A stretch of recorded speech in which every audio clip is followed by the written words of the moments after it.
Life has been crazy, just wanna be okay.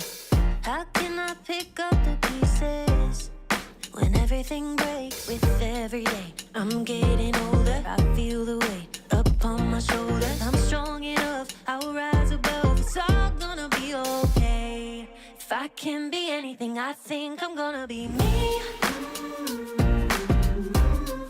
I know I gotta be me. Nowhere else I wanna go, no one else I'd rather be.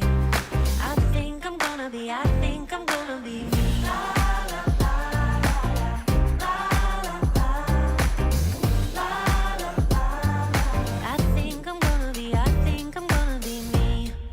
Everything's changing, just trying to navigate. Oh, I keep on believing I'm gonna find my way with every day. I'm getting older, I feel the weight upon my shoulders. I'm strong enough, I'll rise above. It's all gonna be okay. If I can be anything, I think I'm gonna be me. I know I gotta be me. Nowhere else I wanna go, no one else I'd rather be. I think I'm gonna be me. I'm gonna be me.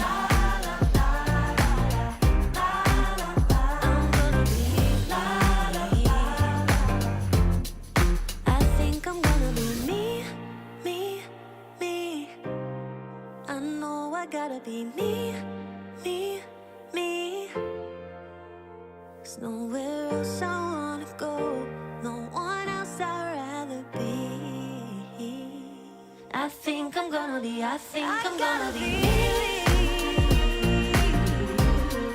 I know I gotta be me, me, me. There's nowhere else I wanna go, no one else I'd rather be. I think I'm gonna be me.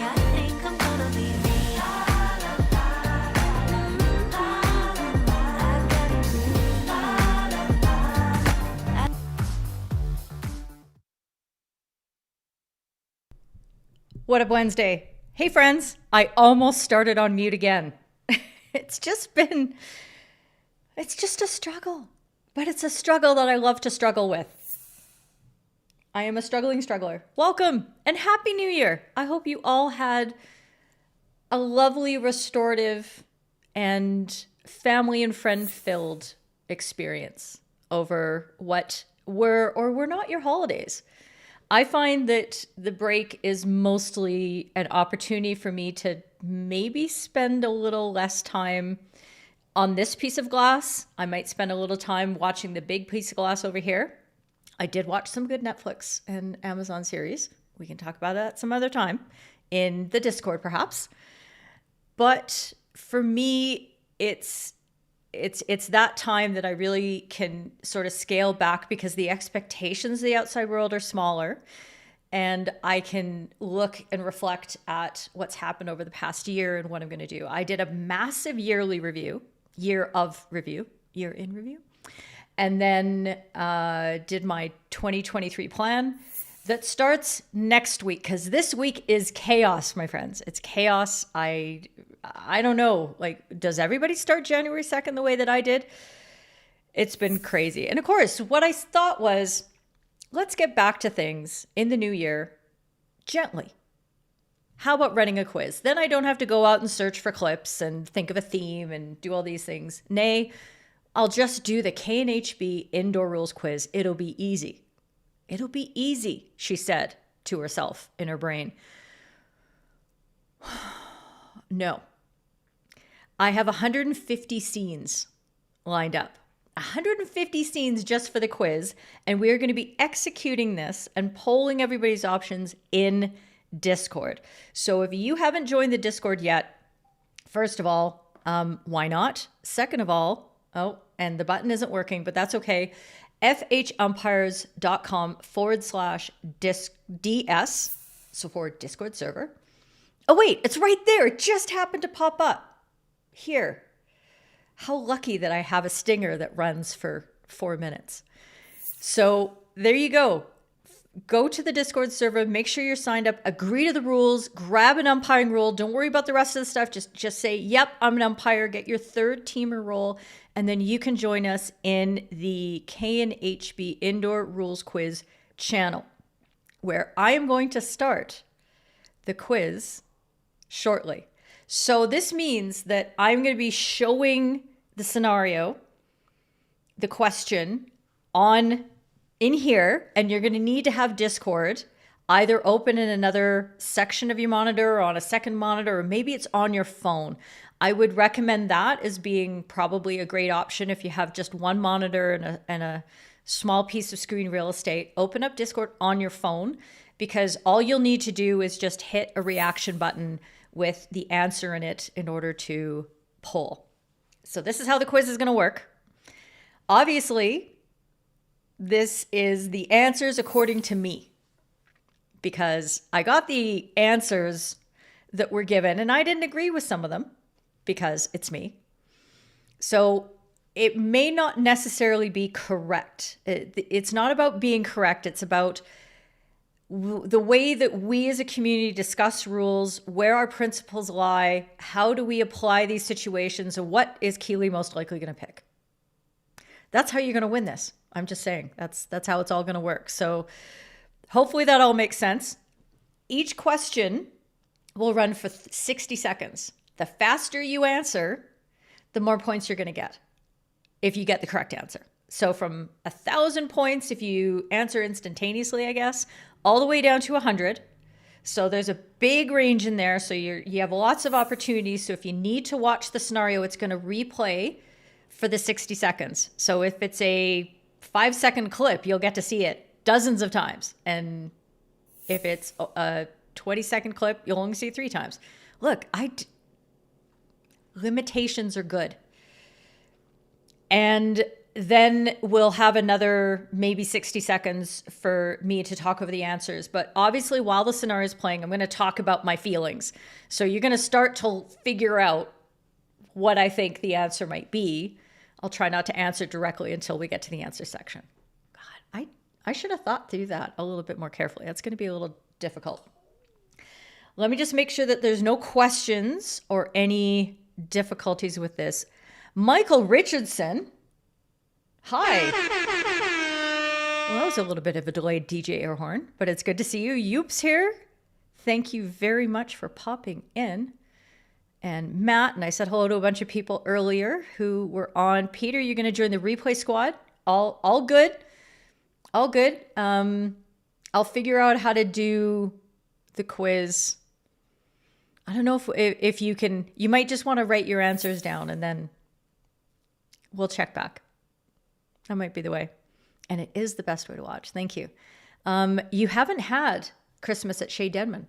Family were all ill. I'm sorry to hear that, but nice of you to find a way to make that up for yourself. That is awesome. I don't know. I think that's ambitious. To say that half of those scenes are going to work. Pelmore.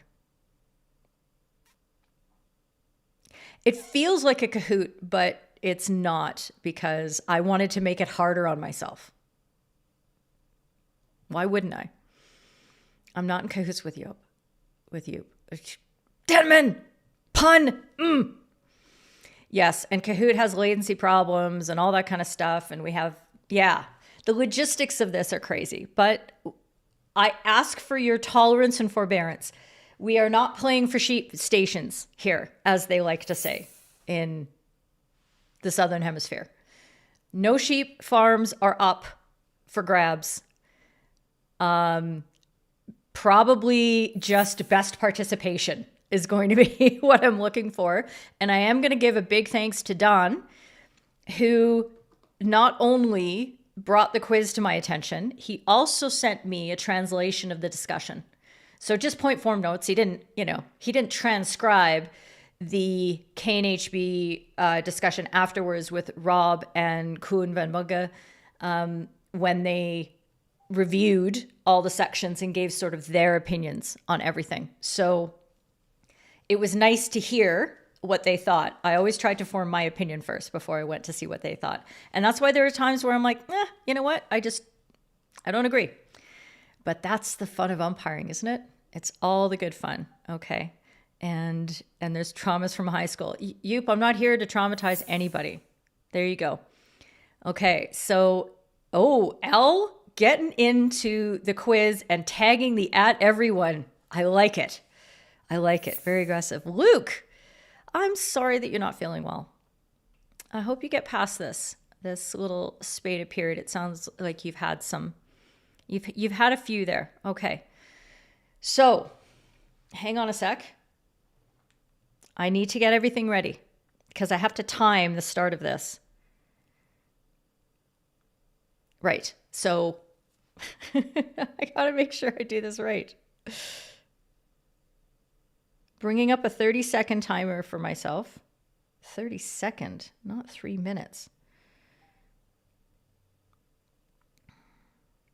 Okay. Could I have done this before? Absolutely. Is this entertaining? Hell no. Is my viewer retention going to be off? Yes. Do I care? No. Okay. Before the fireworks go off? What? Is there going to be fireworks that I didn't know about? Fireworks on January 4th? What the hell? What's happening? Okay. Right. So I'm making sure everything's ready. Okay, that's there. Discord is there. Okay, so. But before we start again as well, can I just say, warm welcome to Don, who is now one of us. Hang on, where's my confetti? Holy smokes. Don has joined FHU 3T Yellow, and I am so excited to have him. So, Don, you're very welcome, and we're already having a good time, and you're bringing a great flavor to everything that we're doing in our mentoring sessions and such. So, thank you, and congratulations, and we'll be seeing much of each other over the last little while. Of course, I'm always doing a rant of the week. I'll just pretend. I'll just make one up as we're going. I gotta focus on the quiz. Okay. The quiz is primed. So what I need to do is I need to start it, and then I have to wait for 30 seconds, and then I start it in the Discord. I know, right? How good is that? So here's the first question, y'all. First question is up. For me. So here we go. It's a quick little scenario. And much discussion, so you'll be able to see this a few times on the replay. And I'm almost at the 9 seconds. And here we go. Now we've got that going. And so you're going to have a bit more than that 30 seconds. Okay. And there's a 5-second buffer as the quiz starts. Here we go. So the ball ends up under the keeper. What is the right decision? Or the best decision? I tried to correct that language. The best decision. Do we want a penalty stroke, a play on, a penalty corner, free push defense? The answers are randomized. So don't even try to game me like that. The answers are randomized. So for me, there's a difference with how this looks in real time and in slow-mo. But for me, that doesn't change what I would decide here. We know the goalkeepers can't obstruct the ball. And the question there is, was there an obstruction, and was it potentially deliberate? And my answer for this one, I can't wait to see what y'all say. My answer for this one is that it's a penalty stroke. I feel that the goalkeeper saw the ball. There was no losing sight of the ball between his legs, and he brought his legs together with full knowledge of what he was doing in that moment.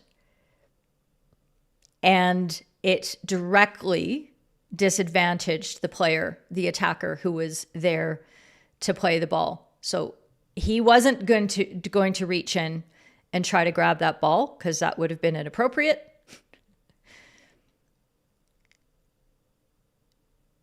But it's too much of emotion not to be at the very least reckless as to where the ball was in that moment. So that's what I saw. I see we've got some leaders there. Oh, a whole bunch of people didn't participate. So Maxwell Davidson is out in the lead with 966 points. Come on, where's the rest of y'all? What happened? Y'all picked penalty corners, didn't you? And that's fine. There are times where I have two answers and I've given points for both, but not on this one because I wanted to be a jerk right off the start. Okay, how are we doing? I need some music to get me through this anxiety producing activity I've got.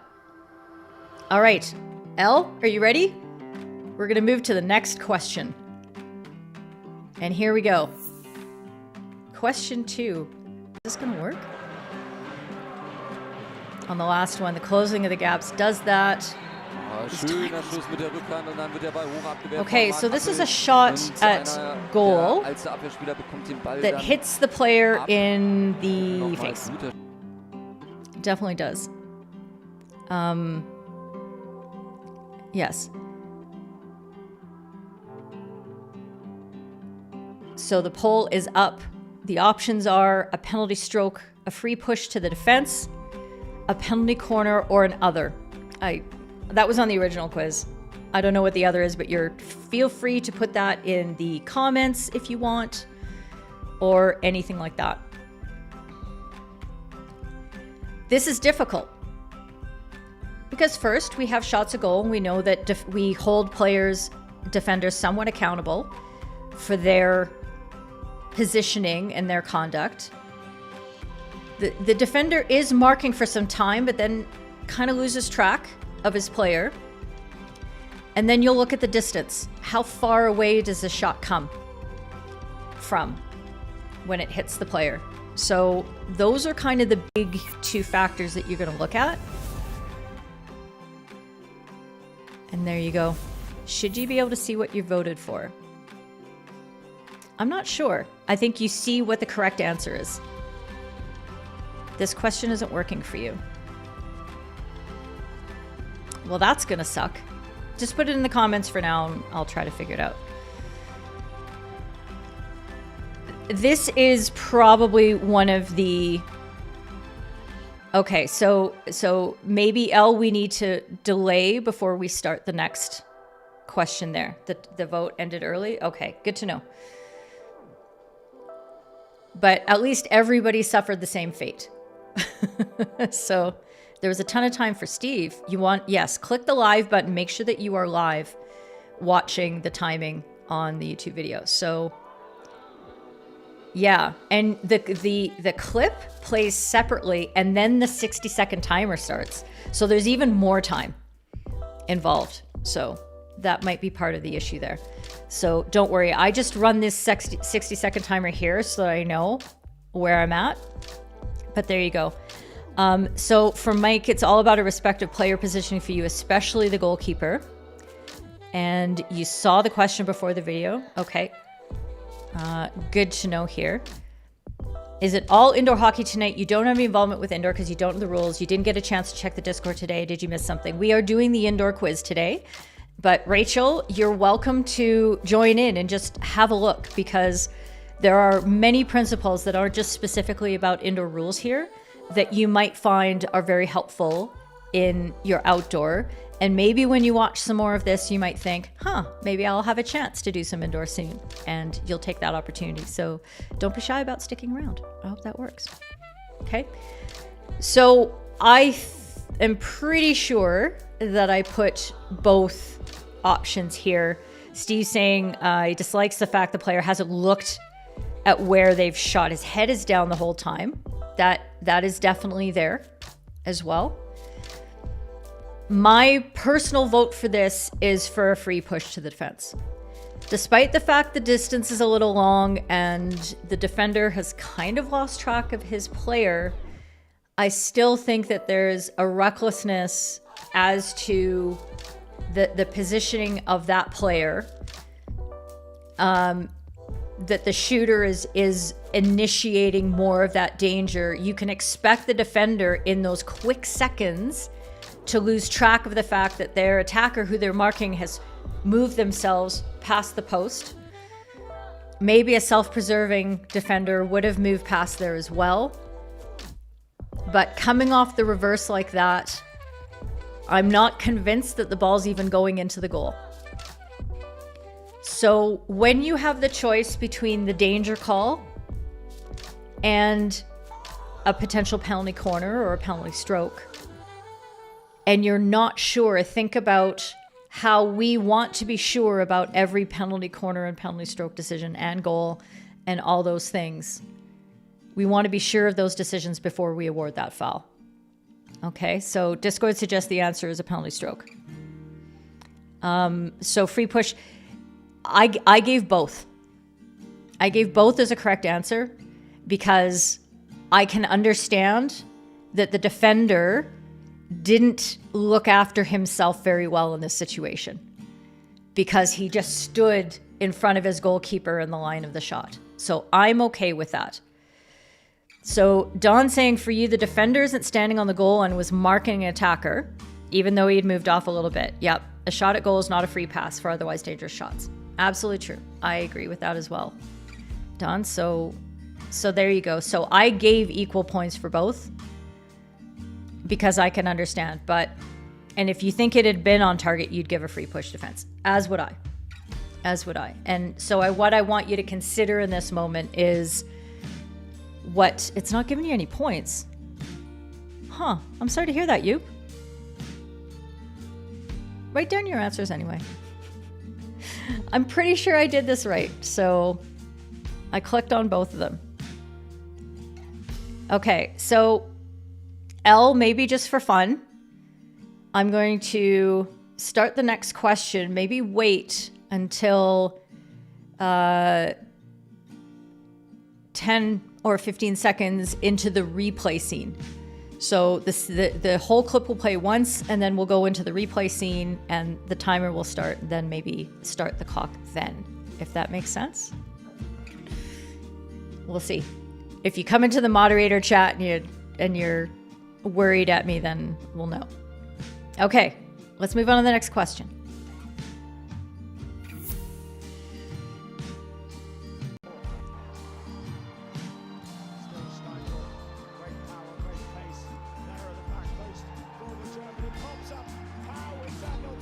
So this was in the final of the Indoor World Cup in 2018 between Netherlands and Germany, as you can see.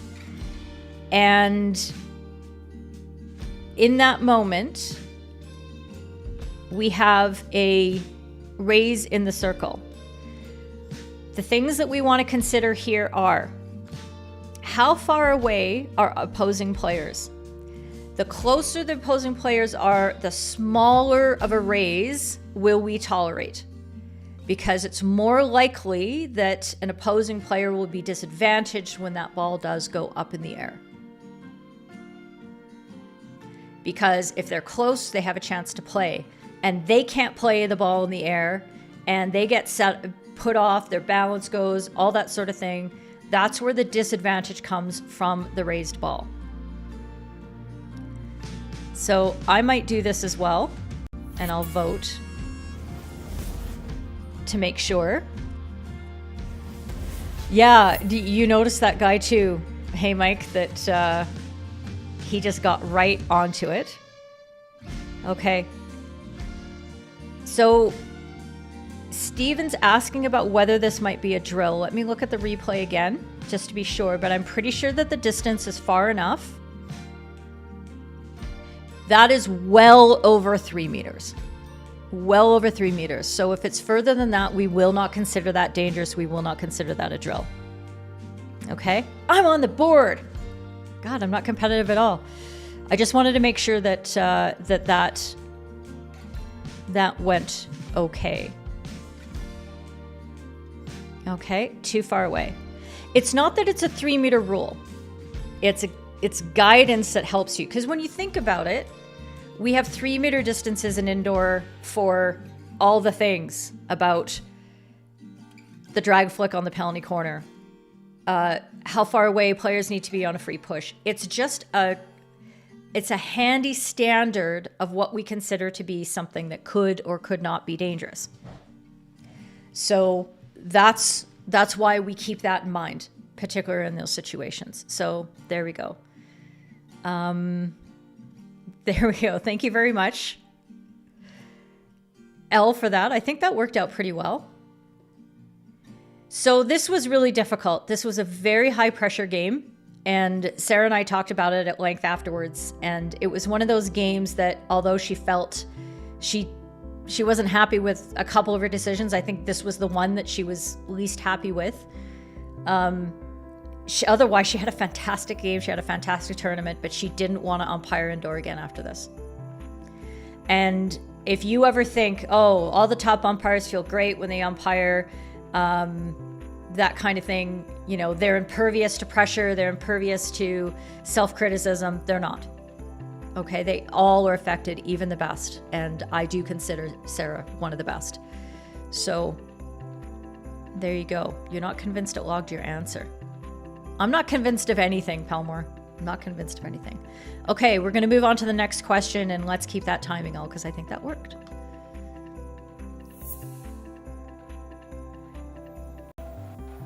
I'm at 100% so far, Pelmore. Another raised ball situation.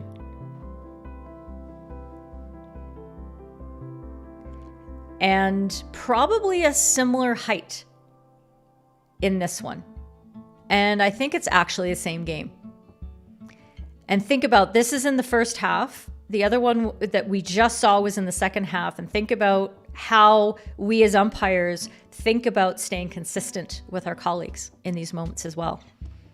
That's a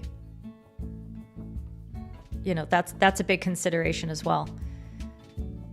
Okay, so I have logged my answer.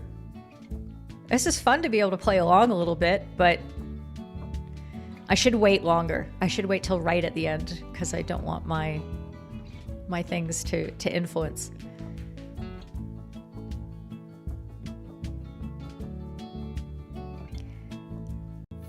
Okay, there's our 60 seconds to watch the clock.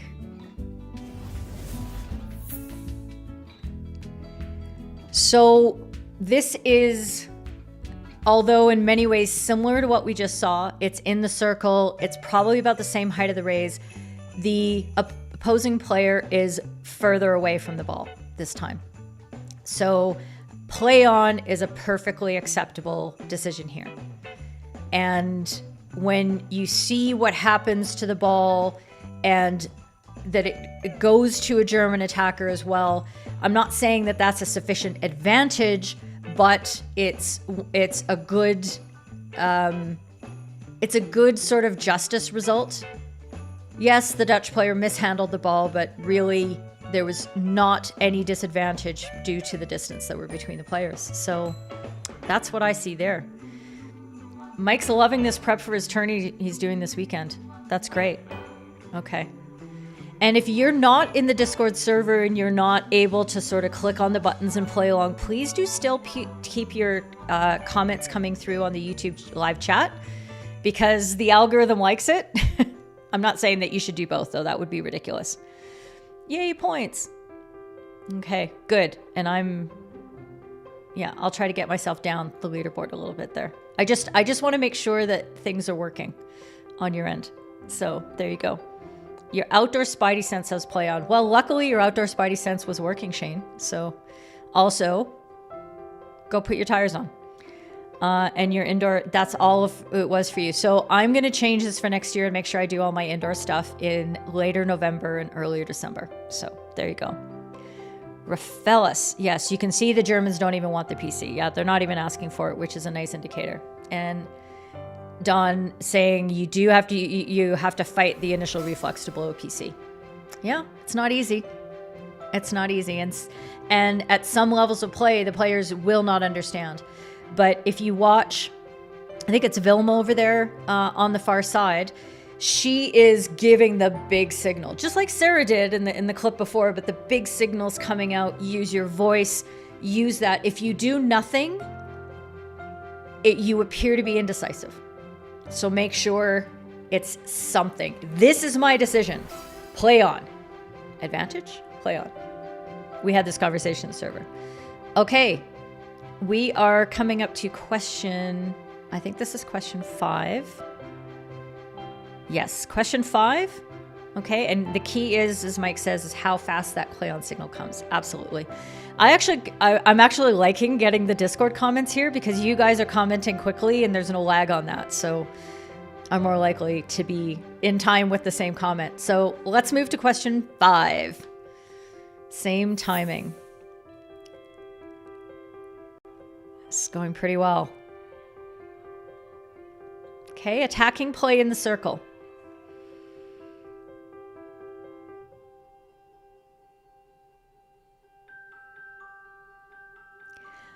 Something that you may not be able to pick up as you're watching this, but I can inform you that the ball does go off the defender's left foot and not her glove in this situation.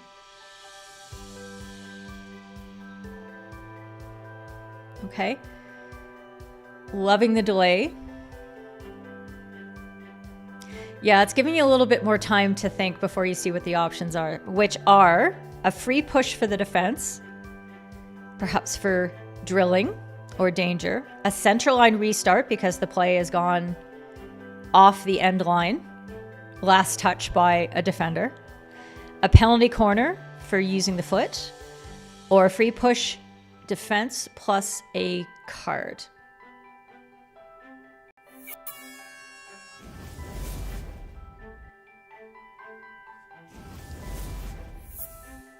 All right. These are difficult. And what I find is it's really hard for us to look at an attacker getting the favorable result, which is in this case, playing the ball off the body and therefore in most circumstances earning a penalty corner, or this being played hard from within 3 meters at a set stationary defender who just doesn't happen to have their stick down on the ground. Now, are we only protecting the hand and the face of a player? Are we protecting their toes as well?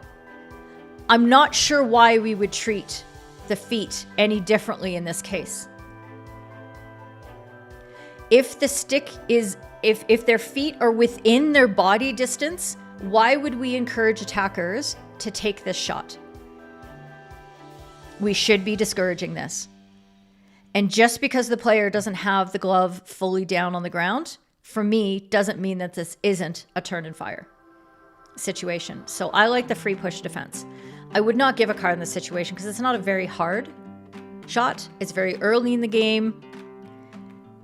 And yeah, the card for Rachel is dependent for prior actions in the game. Yep, that's a big one as well. And it is the first half of the game and only 5 minutes have gone by so far. So you can estimate, you can guess that there probably haven't been any other drills. So that's very helpful. Chris Pelmore saying that the MPOE guidance that he's added, that this is a card every time with a spin and a set like that. Yes. I don't know why we would say, no, you can. And I know that part of it is because in outdoor, we're like, yeah, go ahead and break their feet. We're fine with that. Break their toes. But the reason we protect those things in indoor is because there is no other option. The attacker can't go over the stick. There's no three-dimensionality that's allowed whatsoever. So they just have to go around. They have to go around. Yeah, and I understand. Don is reporting back that that RTC thinks it's a clear penalty corner. And in this instance, the umpire just didn't even see the foot contact because of the angle that she was at. Happens, okay, and thought it was the glove or the stick or something like that. But I really think this encourages dangerous play, and the only variable is the defender able to get their hand right down on the ground and have their hand broken or have their foot broken. What's the difference? Okay. Thank you for that. Let's move on to the next question. It's going pretty well, I think. Rough start on the first couple. Okay. Ja, und dann der Versuch des Torabschlusses von Patrick Schmidt. This moves very fast. You get to see it several times. And it's very difficult. Oh. Yeah, you're okay, Al. We fixed that. That ended up being a really poor decision to try to do. So the options on this one include just playing on, a free push for the defense, a penalty corner, or other. So what we're looking at here, there's a couple possibilities. And I kind of feel like I need to try to pause this for you. Okay? Right here in this moment, very, very luckily, if you can detect. Oh, the timer ran out anyway.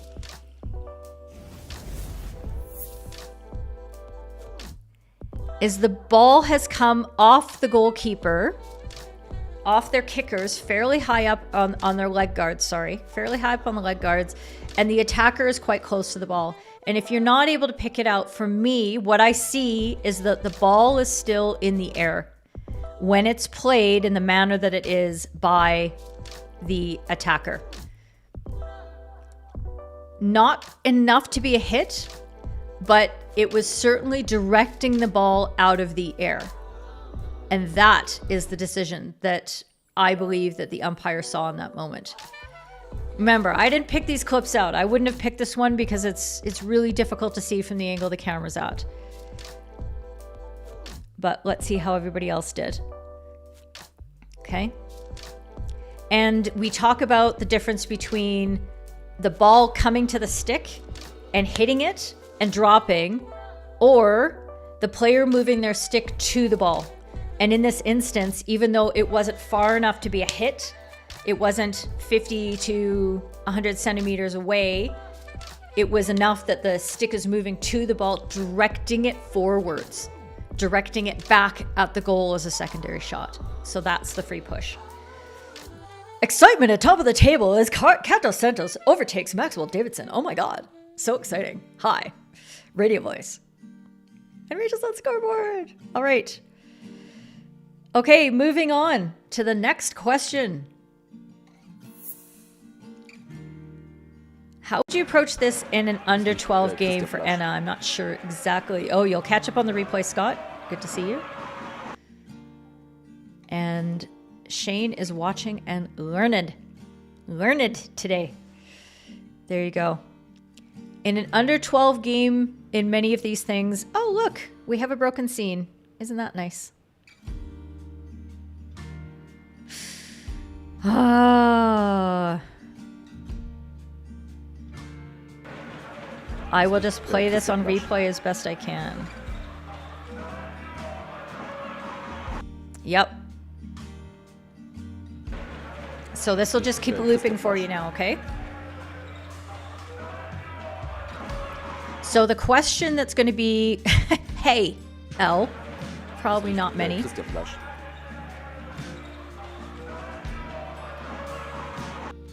Okay. This is, the question is this a drill or not? Okay, so go ahead and jump in. Get your vote on there. So the things that we look out for drilling are, is the ball played hard from within about 3 meters? towards the shoulder, hip, body width frame of a player. Das ist durch Christian Blasch. Those are the things that we're looking for, and that defender to be somewhat set or stationary. And are those in place in this instance is up to you to decide. Okay, and let's see. We're probably at 60 seconds. You probably had lots of time to answer this one. Didn't need it. So, there's time. Shoulders. Is that weird? Did I say it weird? There you go. Okay, so for me, this isn't drilling because it is played hard into the stick from a close distance, but it's outside the body of the player. We do not protect sticks. We only protect the body. But I think we protect feet too. Okay. I know, I was trying to... I mean, by the time I get to that, you probably have made up your mind and hopefully you voted because you want to get the most points. But I do want to sort of... It's kind of like giving hints throughout, right? There you go. So not a drill. And it's difficult because just like we do historically for stick obstruction, we react to the sound of the sticks coming together. We react to the sound of the ball coming into the stick. But we have to watch what the defender is doing, just like we do with a stick obstruction when it comes to a potential drill. Where is the ball moving towards that player? Okay. Oh, Maxwell Davidson moving back up. My goodness, this is a hot race at the top. Very, very complicated. Okay. Let's hope that we get back on track with the next question. Number 8. We're steamrolling right along. You can kind of guess what's happening in this moment. Just from the setup.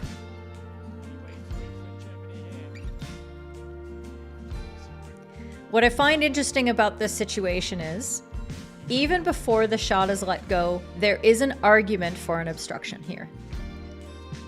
And if we take too long to make a decision on something like that, obstructions can turn into dangerous situations because players get frustrated and they start to think, I need to do something about this. I need to push. I need to reach my stick in between their legs. I need to do something else in order to gain access to the ball.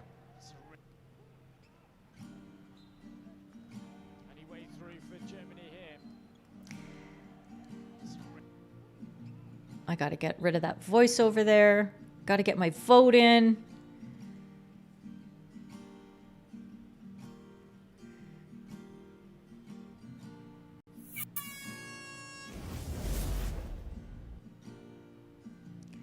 So hopefully for all of you on this one, you went for a free push to the defense plus this yellow card. It was a very dangerous situation. The player knew that he had a marker right in front of them, even though that's not the player who he drilled. There was somebody right there. He wasn't very happy about it afterwards, obviously. And the turn and fire of this, the players have to be moving around, but they also need to understand if they're going to turn and fire, it's their responsibility to understand where everybody else on the court is. Okay? So there you go. And I think, yes, that I allowed points for either the green or the yellow. But when Anna asked the question, if this was sort of pertinent to that, how would you handle this at a junior level? You would take more time to explain, but you might still progress to the cards in the same way if something is this dangerous. Okay, because the players need to learn early. And when we just have a conversation with them, or we just blow our whistle loudly at them, they don't get the message. We think we're being very clear and very obvious, and that they should be scared of us, but when juniors are playing, it's like a crimson mask. They are not taking anything at all. So don't be concerned. You can give cards with empathy. You can give cards with a brief explanation. You can speak to the captains as that player is moving off the pitch and say, We have to stop those turn and fires. I want everybody to be able to go to school tomorrow and be able to write their exams with their own hands. Okay? Chris, he's clearly doing the big step around to get around the first defender. Yeah, but hasn't exactly. He's just not aware enough. And that's why we put so much responsibility on a player who is turning and firing. That is a very reckless action. Okay? Should he have known that somebody was there? He should have been attuned to the possibility and not attempted that maneuver in that moment from that angle. Okay? Great work, everybody. I hope you're having fun. I'm kind of enjoying this. I'm still extremely nervous. Okay, we're moving on to question 9.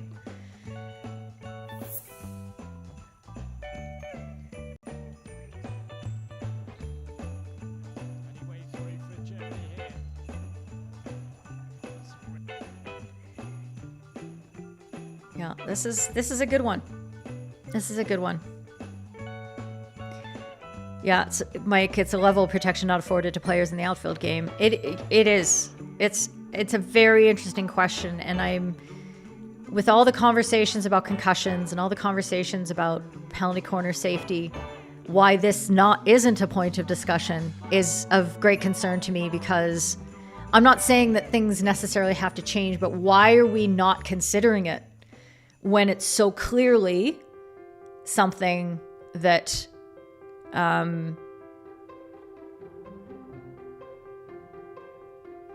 that could result in exactly the same number of injuries and that sort of thing.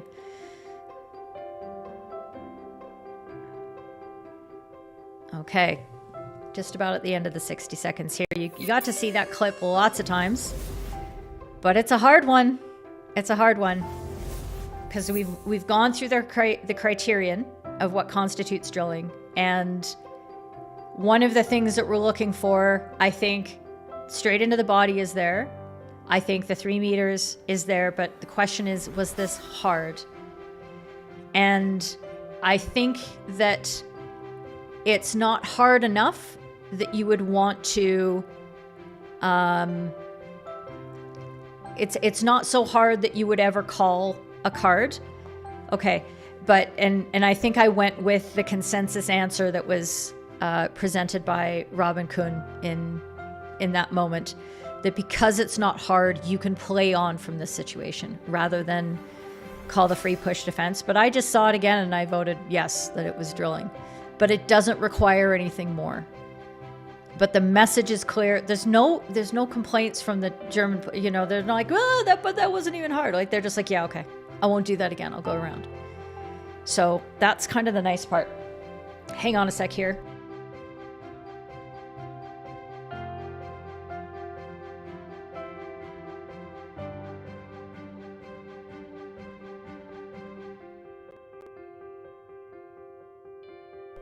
Okay. It's better.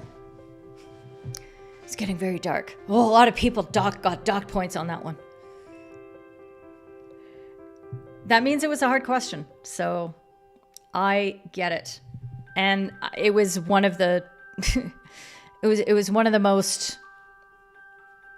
2 most difficult questions on the quiz. I thought I was tempted to give points for both answers, but that just seems, yeah, it is. It's just poor. Like, why would he even try that?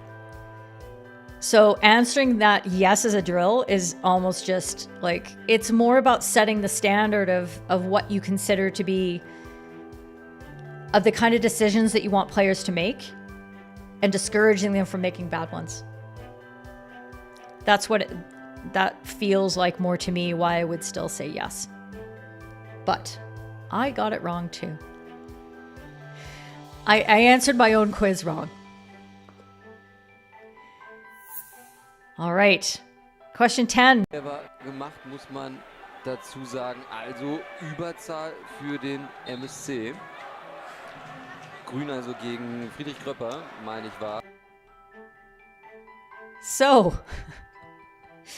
remember, I didn't pick out these clips. We only see this in slow motion. And it's kind of weird.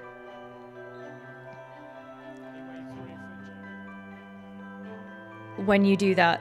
So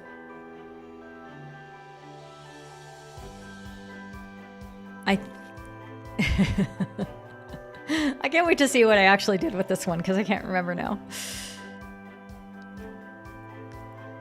But what you can surmise from you watching this is that the defenders, even though it's in slow-mo, they don't move very much. So the attacker moves, you know, from that turn position, and he's doing a turn and fire. Okay? And then it's taken into the sticks.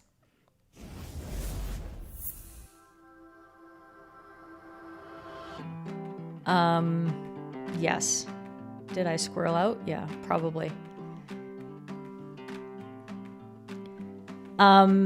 Yeah, sorry, Al, I won't be able to do that at the moment. You just need to make sure you pick the QuizBot play and resume instead of the other ones.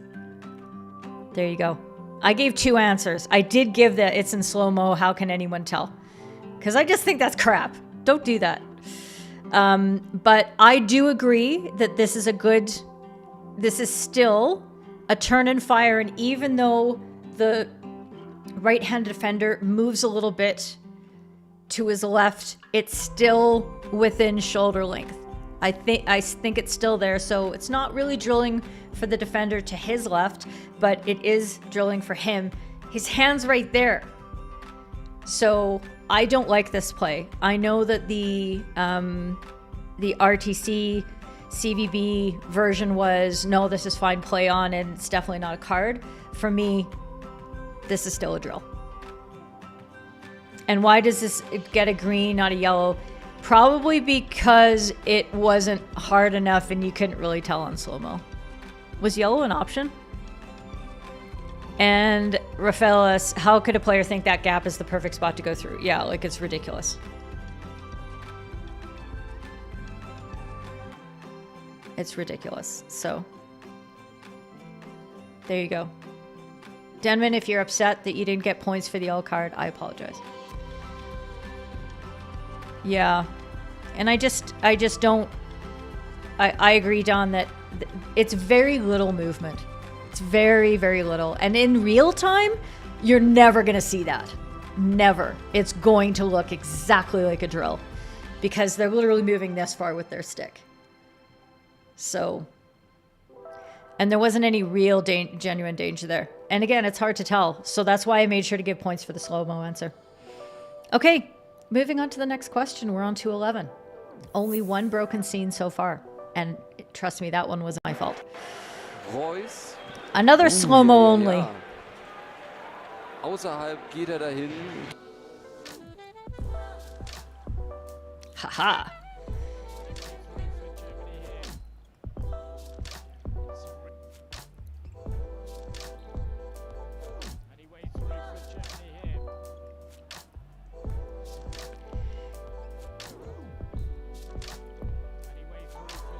So, you're trying to gauge here. I mean, there's a few possibilities. There's the possibility that the goalkeeper does nothing wrong in their slide, and the attacker is moving the ball away from them, essentially shielding the ball. There is the argument on the other side that the goalkeeper has created contact with a player, and the player is moving away in this moment, and the goalkeeper has just gone through them, in which case we have essentially an obstruction. But is that inside or outside the circle? Where's the umpire? That's a very good question. I have no idea where the umpire is. Although, probably from where they are, if we can't see them, they're probably in a better spot to see the foul. They're just extremely wide, and I can't... I really struggle with the classic European positioning in indoor that is so favored, and you see everywhere in England now as well. I just don't understand it because the same principles apply. Having that inside view at times, being close to the post, being in the happy place, all that kind of stuff. But for me, I think that the first contact and disadvantage happens inside the circle. The goalkeeper just happens to have enough momentum that he carries it out. He carries outside the circle and carries the player outside the circle. So for me, that is a penalty stroke for an intentional foul inside the circle. We don't look for the end result where it happens. Where was the player initially disadvantaged? And that initial disadvantage occurred inside the circle, even though the ball was without. That's my answer there. And I forgot to answer, so I lost points. I'm terrible. It's very busy. Next question. Card is possible. Card's possible, but I think a penalty stroke might be enough in many situations. And Denman, don't be a goalkeeper about it. Clear stroke for Raphael. Yeah. And if the umpire's in the correct position, they wouldn't have seen it. And the call came from the supporting umpire anyway. So there you go. So in this scenario here, we've got a attempted shot at goal.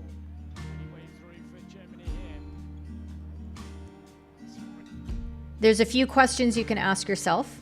You can ask yourself, first of all, is this shot being taken from actually inside the circle? If the ball is raised in an instance where it cannot be a shot on goal, because you can't shoot from outside the circle and you can't intentionally raise the ball except for a shot on goal. So if this is being let go outside of the circle, then you have an issue as to this not being, being an intentional raise of the ball. And that's what Rachel sees as well, that the ball is lifted from outside the circle. Let's see. I just had to get a vote in to make sure.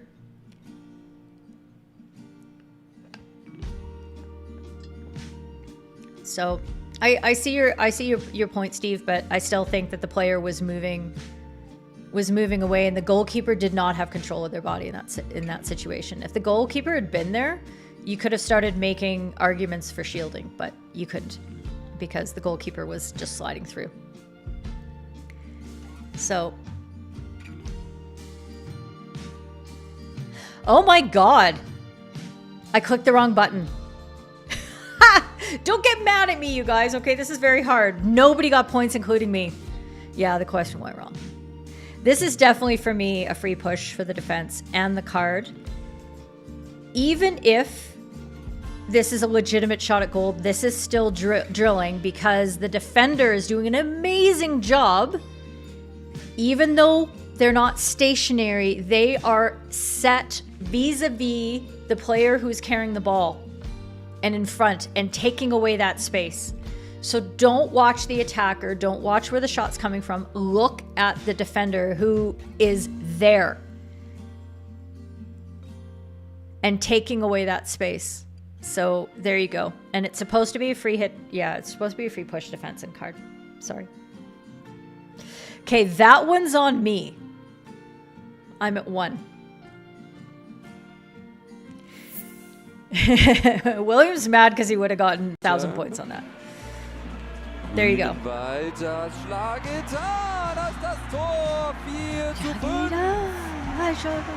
I can't speak any German, but I've watched this clip so many times and listened to the commentator that I've got the intonation down pat. So a few things to examine in this scenario. You're not going to see it as many times on replay because the actual clip takes a little while, so make sure you focus here. There is the motion of the attacker's stick in playing the ball that you'll want to consider. And then you might consider what happens to the ball when he makes his initial motion, his first attempt to play that as a deflection.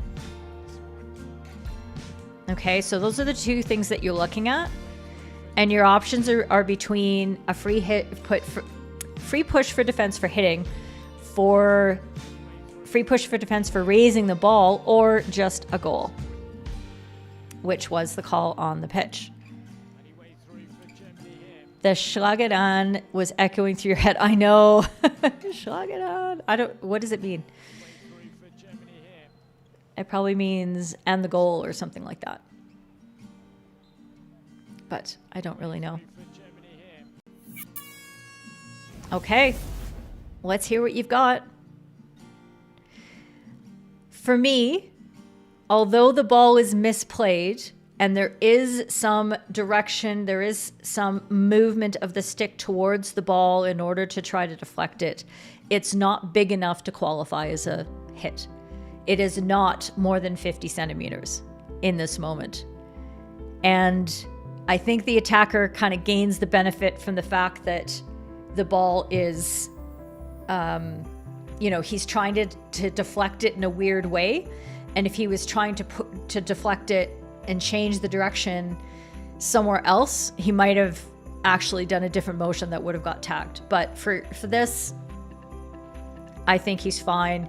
There's very little, there is no raise on that ball worth even considering, and there's nobody who's disadvantaged, even if you would call that much as being a raise. Okay? So, his name is Schlag.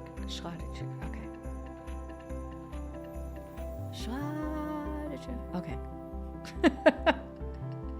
So that's where my call was. That's because Raphael's umpired him enough, because you do some Bundesliga. This is awesome. I hope you're enjoying this, Raphael. It's good to have you along. Is a hit in indoor different than outdoor? Yes. To a certain extent. The indoor definition actually informs the outdoor in this case. We look at the same.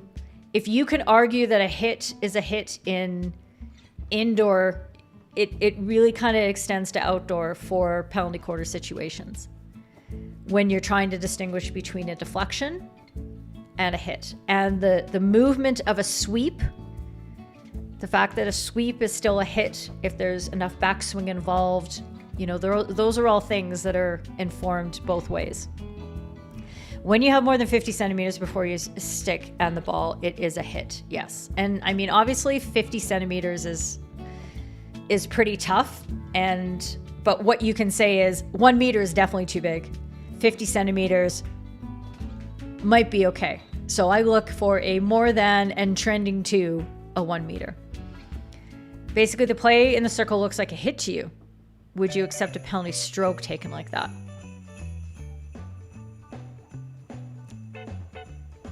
Interesting. Let me just see that replay one more time of that initial.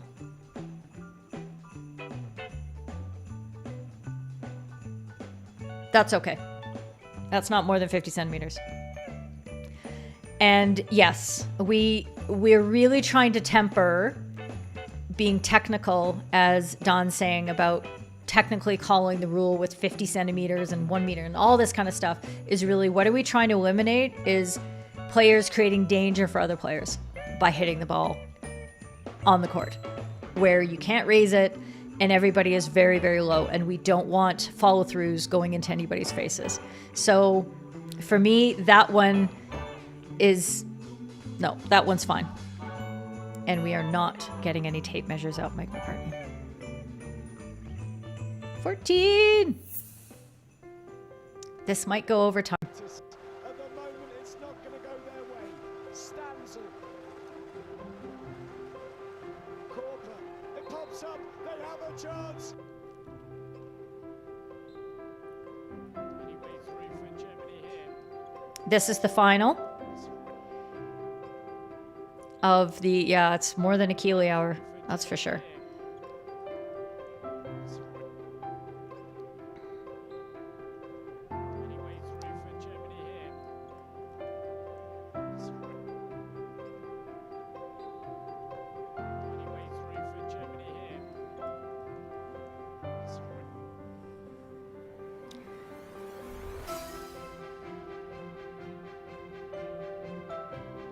Yeah, we're only halfway there. We're Bon Jovi away. And we're living on a prayer. Okay, so this is a really difficult one to spot. And it's one of those times where what you can consider is what is the angle of the ball that's traveling towards an umpire in this situation. When it's traveling straight towards you on the court, it's very difficult to see whether it's been raised. When it goes across your vision, you actually have a better chance at seeing that. So your supporting umpire may be better situated to see that, because seeing this is a lot harder than seeing this, if that makes sense. I hope I've explained that right. So Hamish is just loving it, pressing random ones and reading the comments. And I think in this kind of situation, this is a time that if there was video review in indoor, which there isn't, this is one that the video umpire would be able to give a very quick advice on. This would be something that a colleague could help on as well.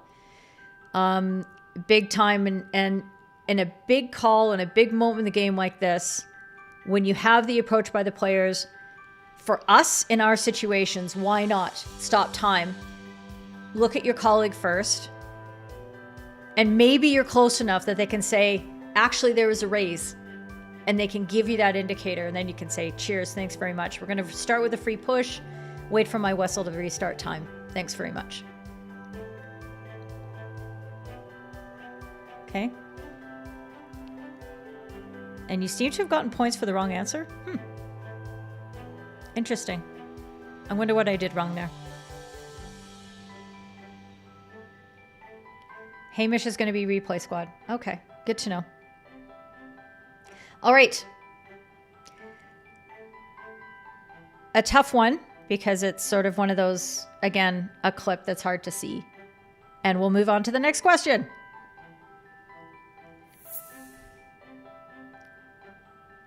If the ball hadn't been raised towards the circle, how close would it be a penalty stroke? Because the keeper is quite away from the line of the ball going towards the goal. There's no intent by that player to raise the ball. So it was just a breakdown of skill, but that breakdown of skill was caused by the way that the ball was sent at him, because it was already a little bit bouncing, and that makes it very difficult to make that reception.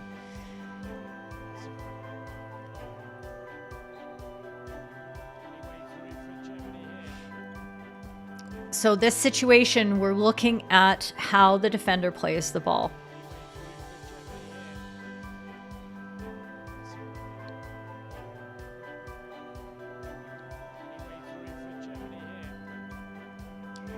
So would you restart with a center line restart? Would you restart with a penalty corner here, or a free push to the defense because they were obstructed?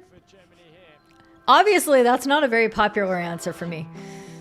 I'm just trying to give you other things to possibly talk about. No, that's okay. Denman, you ask all the horribly wrong questions that you want, because this is how we learn, okay? And I'd rather you ask these questions here and get these mistakes out of the way here so that you're not making them when you're on the pitch. So although the ball isn't played with very much vigor or determination, the body position of the defender here is clear, and the stick direction is clear. For me, this is a restart with a penalty corner for playing the ball intentionally off the end line. I hope you all agree. Raphael, what do you think? I can see that you're typing.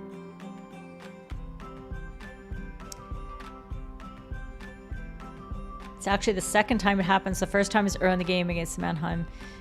Everybody knew it was coming. Yeah. That really helps. You'd start with a bully. Stop it, Don. Nobody likes a bully. 16. Next question. By the way. Sorry, I have to make sure I say the magic words for L. Wünschen. Ja, das ist bei München oft zu sehen. Reus macht den Schritt raus. Einer muss jetzt raus. Das ist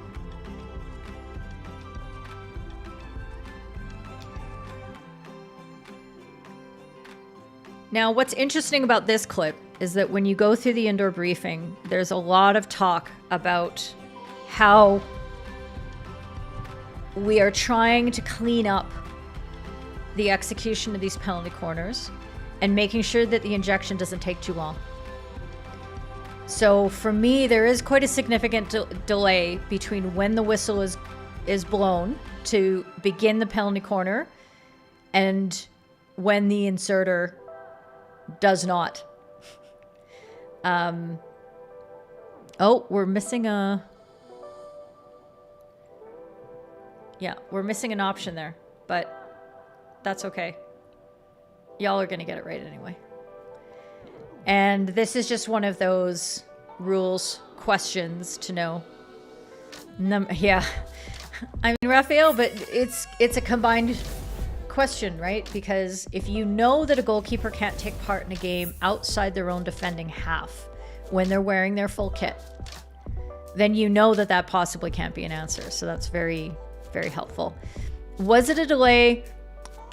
At the time, the way that these matches are being adjudicated and they were being interpreted, I'm not surprised it wasn't called that way. With this reinforcement that's come from the FIH and the way that it will be called at the Indoor World Cup in South Africa in February, undoubtedly that will be an issue. And that injector is going to be sanctioned for a delay, I believe. How is one an acceptable? It's not an acceptable answer. It's not. I don't make up the rules, okay? Or I didn't make up this quiz. I modified it in some places, but there are many unacceptable answers, including all the ones that I wouldn't pick. Disagreeing with me is an unacceptable answer. Next question. I said it is an acceptable answer. What? Oh my God. Die Ecke. I think I'm up to 3 now. I said it as an answer that gave points. Can the goalkeeper be nominated? No.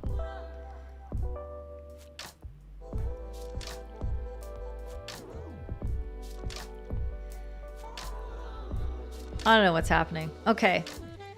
How would you restart this?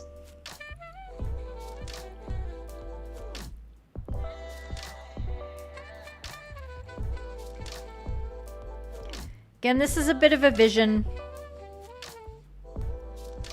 issue here, but what you see is the attacker does get the ball, and the attacker actually starts pushing the ball towards the end line a bit, and then the defender looks to take it on the reverse and maybe gives it an extra touch. And he's going to take it on the reverse and maybe try to spin out or do something else. The difficulty with these decisions when the ball is being played in contest so close to the end line, I think you're putting the defender in a very difficult situation. And that was the first one. Okay. It's good to know the KNHB is following the plot there, Raphael. It's good to know. You're torn between 2 and 3. It feels like he's barged into the space occupied by the white defender. It might be there. And I think what Raphael sort of points to is that they're definitely being consistent about the threshold at which something is considered intentionally playing the ball at the end line. But it happens so quickly in real time. What I don't like... Oh no, it's the red... Wait, which direction is it? The red player is the defender. Raphael, you should have caught me on that one.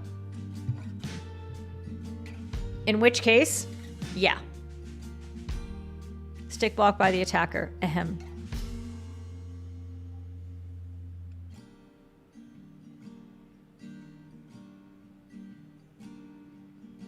Yeah, potentially.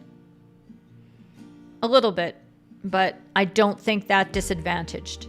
There was some kind of contact, but there you go. You pressed the wrong button. William, look, I can't be the boss of you. So for for Raphael, the defender's taking all the options by pushing in the direction. Yeah. There you go. Stick to ball, PC, ball to stick, center line restart. Yeah.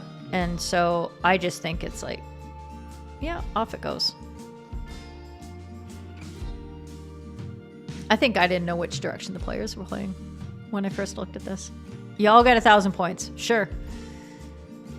Of course, mods get bonus points. You always do. Does it take the first answer? I don't know how it awards the points. I just know that the faster you answer, the more points you get for a correct one. But he isn't in contact with the ball, though I don't see how he could have been allowed to tackle instead of letting go of the ball.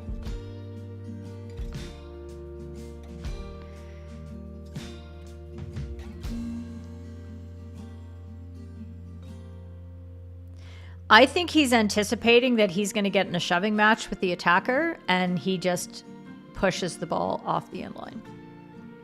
Because the attacker doesn't really bite. He lets him go. It's a tough one. Did the answer already go through? Oh my god. Okay. 18. Strict time limits and everything. How's that working out for me? Not very well. Hi, Stefan. Good to see you. This is another one playing the ball off the end line.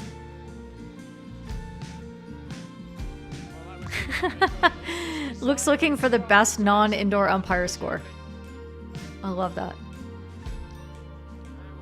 So like I was mentioning before, I think it gets really difficult when the ball is that close to the end line.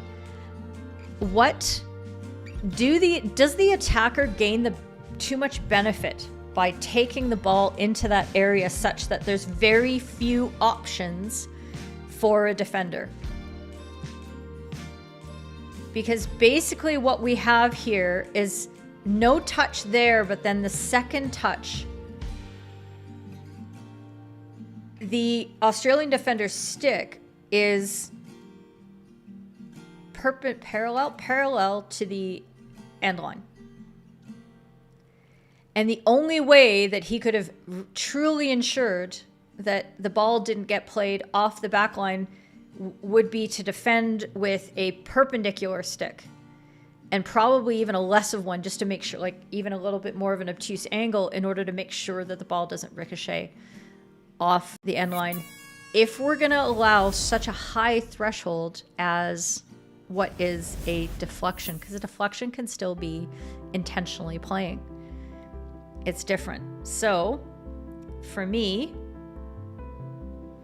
again, penalty corners are big decisions and you want to be sure.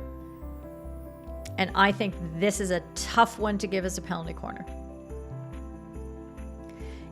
There could be an argument that the penalty corner was actually given for an obstruction maybe, but that player is going nowhere except the attacker is going nowhere with that ball except right on the end line. And what is a defender going to do in that moment?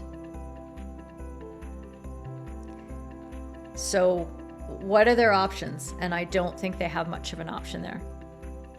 And there's no stick motion from the Australian player. Yeah, so I think it's really hard. It's really hard to give that.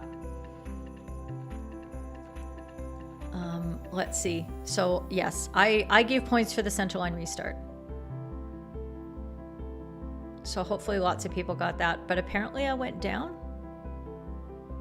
Maybe it means that you're actually just getting passed by other people. Not that you got it wrong. That might be how we're misinterpreting all of these things. Consider that, friends. Maybe I haven't screwed up as much as I thought I had. Next question. Kommt dann den Freischlag, macht das schnell, macht das gut. Ist eine super Aktion und war das ein Foul? Well, we'll be able to do a thorough audit of this. I get a report after this is done, and we'll be able to see. Fällt schon ein bisschen früher. Ja, doch. Kommt ein bisschen aus dem Gleichgewicht, aber da war kein Urzieher wirklich aktiv dran schuld. Ich kann die Very complex situation. Von Christoph. Yeah, so your point stayed the same. Interesting, Luke. Okay, it looks from the motions of the umpire, Christian Bosch, that he's calling it for points of contact. Okay, that's probably the one thing that you can tell did not happen here. And if you're looking at this from a critiquing standpoint for umpiring, this is why I hate the wide European style of indoor umpiring, because you will get these decisions. It'll be very difficult to see this. He's late into the circle. He's late watching this. It's just not, it just doesn't work for me. So if you are ahead of this play, if you're in your happy place, you've got a chance. I didn't say next question. What? Didn't I? Okay. I'm sorry, Al. I will not make you grumpy because you're doing such a great job in helping me out. There's a delay anyway, right? So many things happen here. There is the potential for a foul at the first tackle. But I think that you can play on pretty safely from that one. There's a good opportunity that arises from this. So I like the advantage that comes. And then the ball is shot at the goalkeeper and the attacker is falling down in that moment and the ball gets played into their body. So for me, I think I chose the initial call is the advantage, and then it's a free push for the defense because the ball is played into their body by the goalkeeper and nothing else the goalkeeper can do. And the player at that moment is lying on the pitch. Not when he took the shot, but afterwards. Deflected off the defender's stick into the goalkeeper, back into the defender. No. No, I think the attacker, there could have been a deflection off the defender's stick into the goalkeeper, but into the attacker.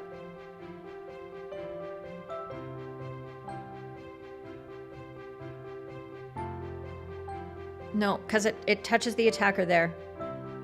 There. I'm pointing right at it. Why can't you see it?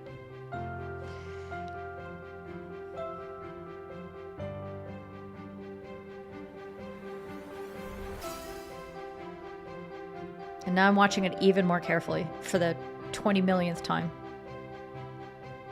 No, it touches the attacker first. Like, look at the trajectory of the... Again, if we had a better angle and if the umpire was there, they would have seen it. It's like the chest. And you thought you'd been tripped. That's why you went for advantage to a penalty corner. Well, if you think he's been tripped, then you call just the penalty corner, right?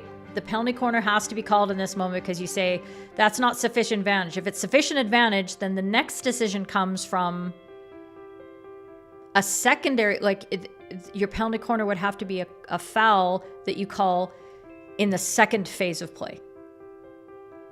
You're declaring here that this defender does something wrong in this attempted tackle as he is stretched out on his reverse.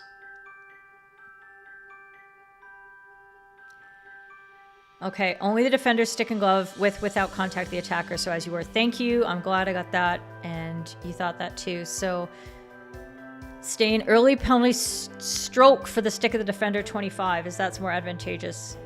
And that's more advantageous than playing on with the defender close. Yeah, I think if the...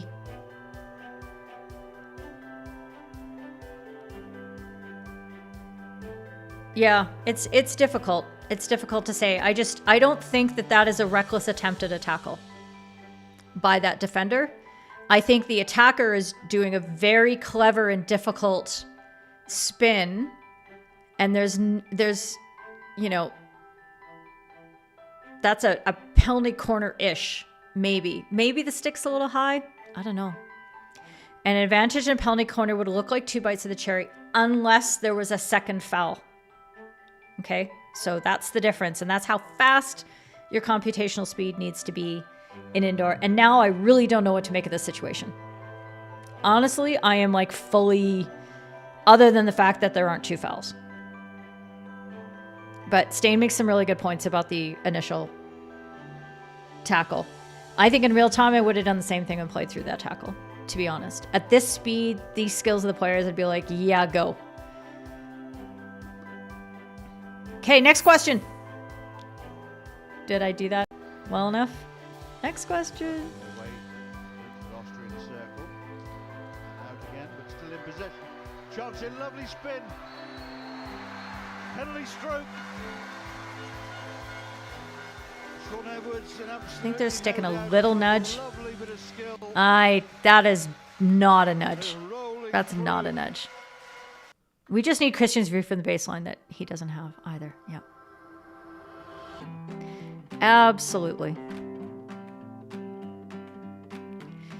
Okay, keep watching these replays.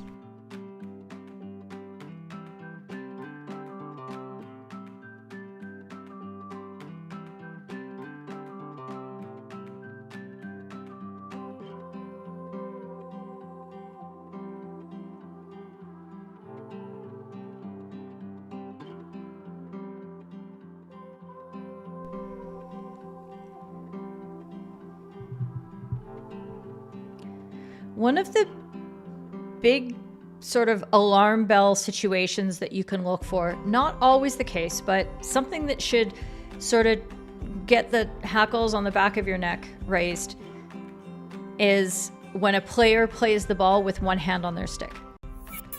It is very difficult to push, to be able to bring your stick into contact with the ball and then to use just one wrist and push that ball ahead. So this here, that defensive motion by the defender there striking the ball is a hit. It's an intentional foul inside the circle, should be a penalty stroke. Is the player blown for going through the attacker's stick or for the hit? He's blown for the hit.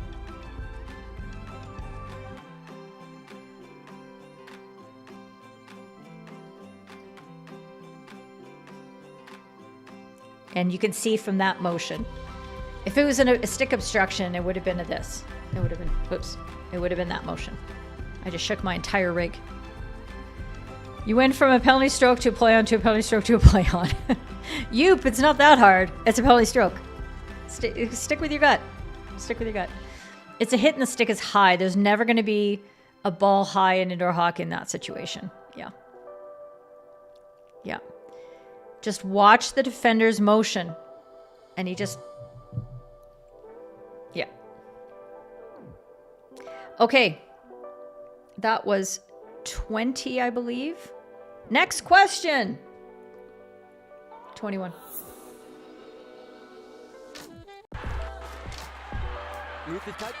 There was a backswing. Mr. Denman. Super gespielt, toll kombiniert. Und jetzt gibt's die Strafecke. Tough, tough, tough. At least for me. So here are the things that you need to consider in this moment. The goalkeeper is out.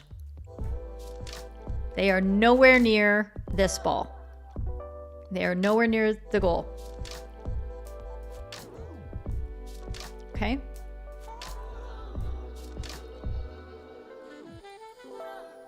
And, oops.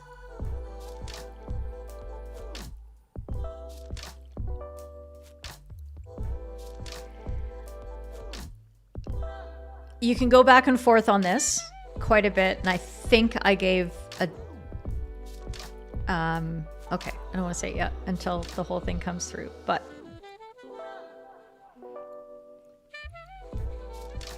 Oh, there's going to be lots of comments on this one. We're saving it up for this. In outdoor, you give this as a stroke because the player steps into blocking a probable goal. Or the player is simply just blocking a probable goal. However, in the earlier clip where the player stepped, he was still deemed a set, and thus it was drilling. He puts his foot out, clear stroke, no goalkeeper.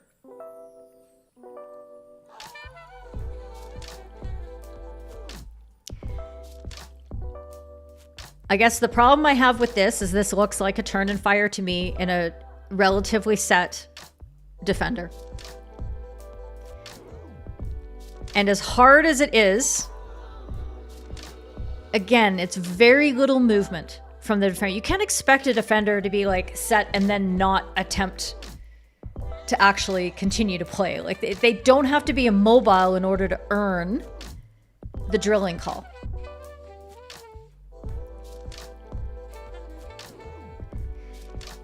If the goalkeeper is there,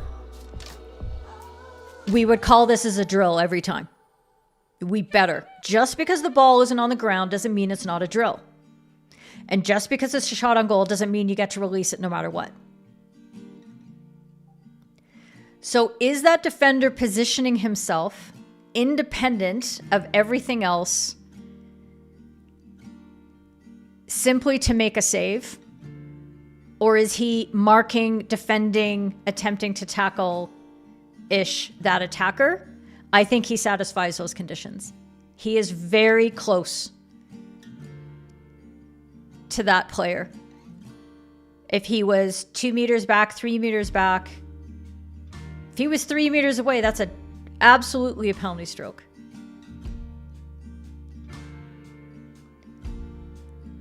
But what you have is a situation, again, where we're saying it's okay for them to shoot. Turning and firing at a player who is there defending close in a tackleable position. To me, this is a turn and fire. For Pelmore, it's drilling. Turn and fire does not need somebody to be set. They only have to be attempting to play the ball or be there. Exactly. Turn and fire straight up for front drilling are separated in the rules, 100% drilling. Yes. And I think the rules are clear. The briefing is clear. And although it's very difficult to call it, you have to. I think we have to.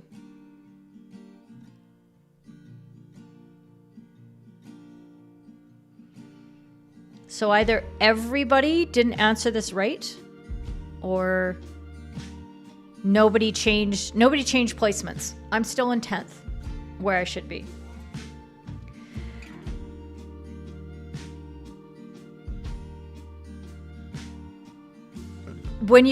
So Raphael's is saying he's not really defending. I'm not sure what else he can do in that situation.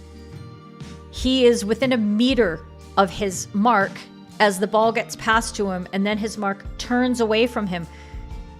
He's not going to bite on that turn. He's not stupid. That would be bad defending.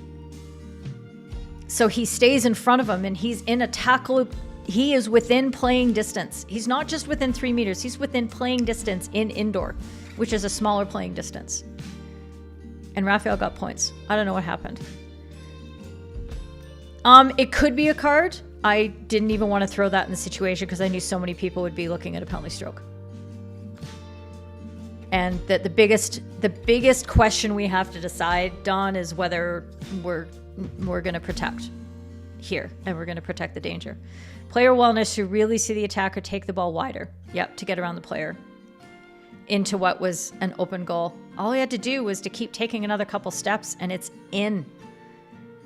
And nobody gets hammered with the ball. So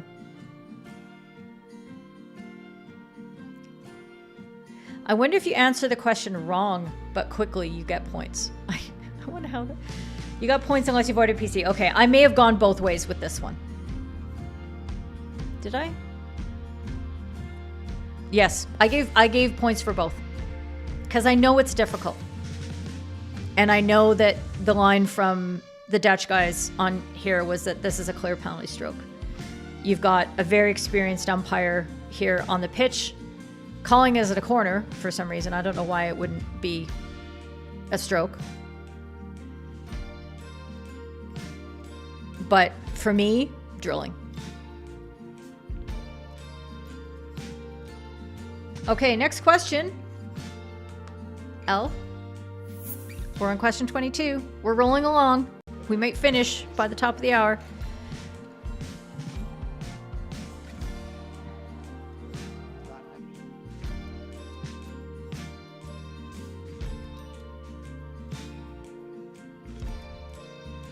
You're just wondering why it wasn't in the answers for the card? Yeah. And Palmer would almost always card a spin. Yep. And Don, I just didn't want to make it more complicated. And many briefings are saying to card alternative fires. Yep. So the question here is whether this is hitting. Let's just do this one quickly and try to catch up. Yeah, you have to see the 3 little ellipses pop up to know that your vote is registered. If you don't see those ellipses pop up when you click the button, your vote is not being counted, by the way. I just decided to tell you that after we're almost through the whole quiz. So, there you go. You're not hitting, but you definitely looked into that butt bump. I'll have to look at that again. So we would allow the same motion on the reverse as we would on the forehand. And there is a separation between the stick and ball. But we have to allow the same margin that we would. So is that more than 50 centimeters / meter? No.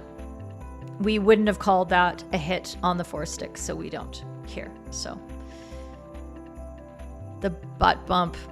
The German defender is not in a... They're not ahead of the ball. They're behind this one. So if that closely traveling defender disadvantaged the Dutch attacker, then there could be redress for that. But I don't think she's caught in any way, shape, or form. Okay, next question. Some of these are a little faster near the end. I think Rob just kind of found some extra videos and said, oh, we need to make sure we cover this point. The question that's in front of you here in this very, very quick clip is whether there is a third-party obstruction. Nice little yes and no. Shane's winning the prize for the most wrong answers. I will review the report very thoroughly, Shane, and I will find out exactly what happened. I wonder what I get in the report. First time I've used this bot, so there you go.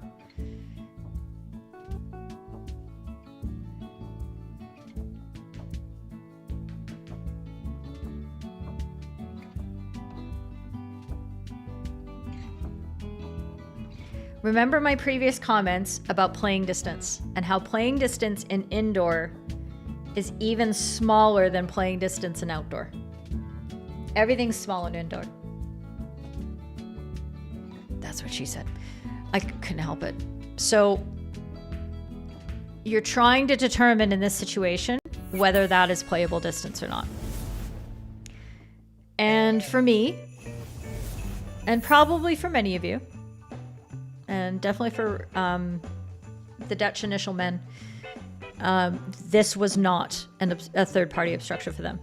You can confirm it only takes your first answer. You tried on the previous one. Okay. So you can't change your mind. That's, yeah, otherwise you'd be able to think, and yeah, that's not good. In upside down hockey, aka hockey down under Shane Mack, is having a blinder. Yeah, there you go. Okay. Everybody cool with that not being a third-party obstruction? Okay. It's true, but do we call Kiwis down unders as well? I don't know. We'll allow Shane to tell us what he agrees with. Hi, Happy New Year, David Hunt. You're probably wondering why it is that it's been very quiet in the live chat, and that's because we're running this quiz in the Discord and everybody's putting their comments in the Discord. So my Discord engagement metrics are going to be off the chain. My YouTube live chat replay, my live chat metrics are going to be dismal. I usually have a few hundred and I'm going to have like 20 today. So YouTube's going to ding me. Potential obstructed person is behind the play at that point. There's that too. Yes. So playable distance is also playable, like actual angles as well. So we have that involved. Okay. That's 23. Next question. The Scotland of Australia. Luke, I think you just really made Shane mad. Yeah, that's a 5-minute yellow for you. We gotta card each other more often. So the question that's before you in this is, what is the correct method to restart play? Because the goalkeeper was the last player to touch it, saved the shot on the penalty corner, and the ball left the pitch over the boards inside the circle. What do we do?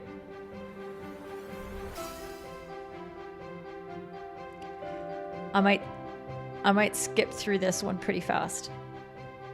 I think your options here, yes, penalty corner, a 9-meter restart, a penalty stroke, or a free push attack outside the circle, says the quiz. It's meant as a compliment.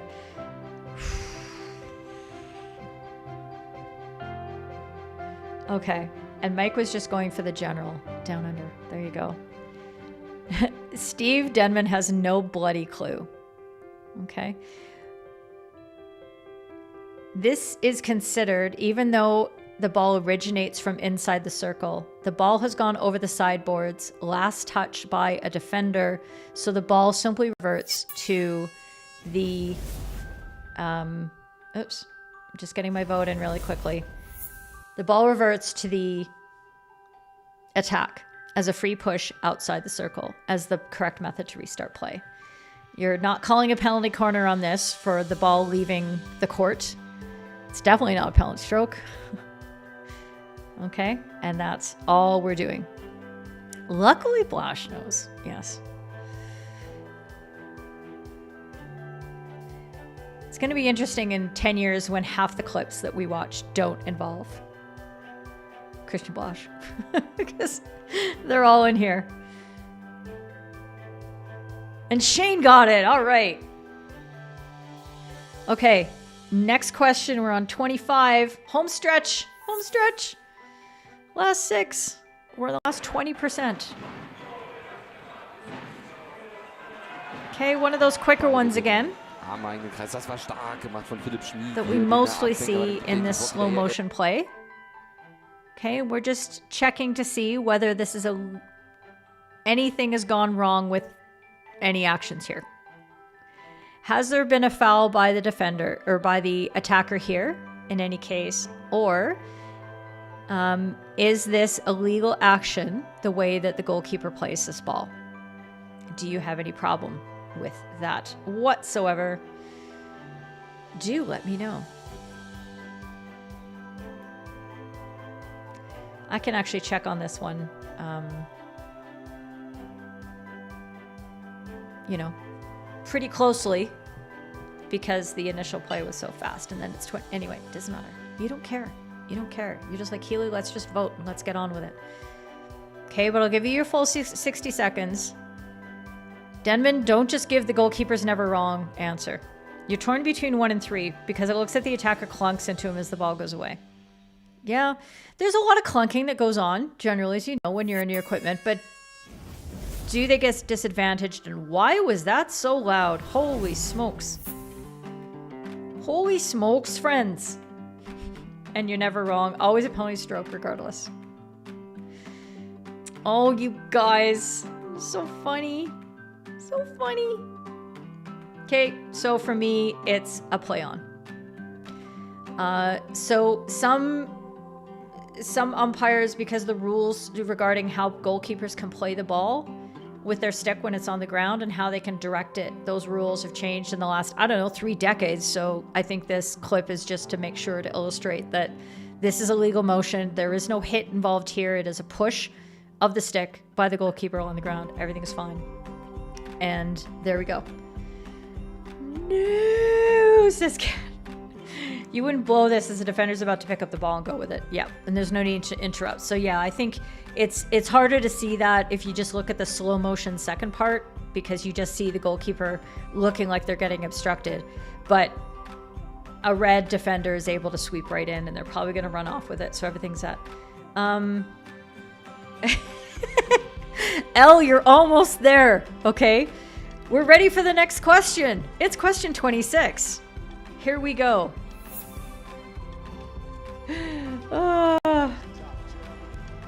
I love that guy. I love vest guy going like this.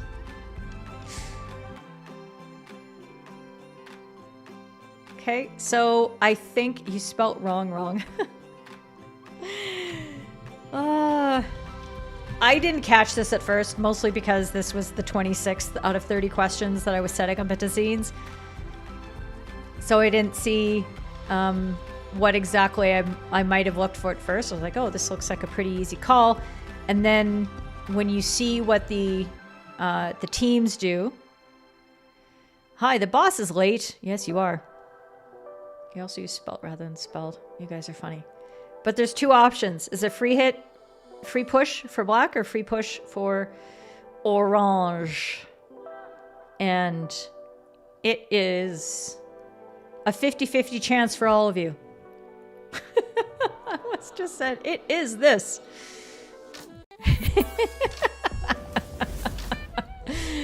But your gift game's on point, Elle, and that's what really matters. It's a good thing that the Discord is part of the broadcast, or else everybody's gonna wonder, like, why is Keely laughing so hard? And it's like, gift game. There you go. On the live stream, you see the videos. Yes, on the live stream. And so what we have here, oh great, now I have to look at myself on the bloody server, is the play by the Dutch attacker. This deflection involves too much of a backswing. This is over the 50 centimeters, 100 centimeters range, 1 meter range, whatever it is. And it might even be bouncing before it even gets to the German defender. Hard to say. But that is what is happening there. Okay, Elle, you ready? I'm going to question number 27. It's the next question. The boss is going, oh my gosh, I've missed everything.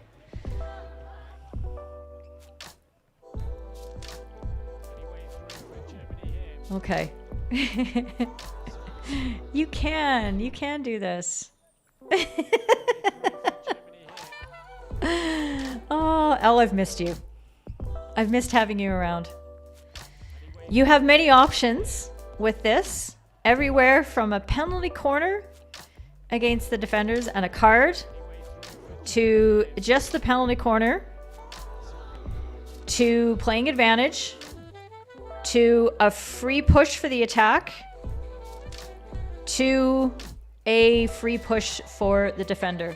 Or maybe I took something out. Ben Burton, you're disconnected. Put down your whistle. You are the weakest link.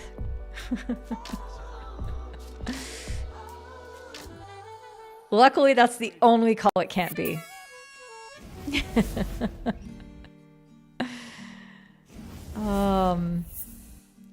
So what do I say? Every time you see two players coming together in a pending tackle, watch the defender.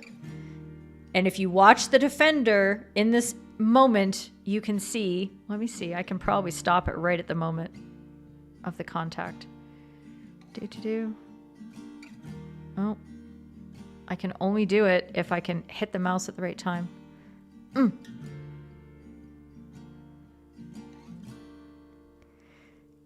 The attacker stick shields very skillfully, but he puts his stick directly over the ball. Can I move this? There. That's the attacker stick over the ball. Stick shield. Bum, bum, bum. Okay. Are you ready for the next one? Or are you too busy playing GIFs in here? Player moves stick to block. No, it's definitely a stick block because it stops the defender from being able to reach the ball.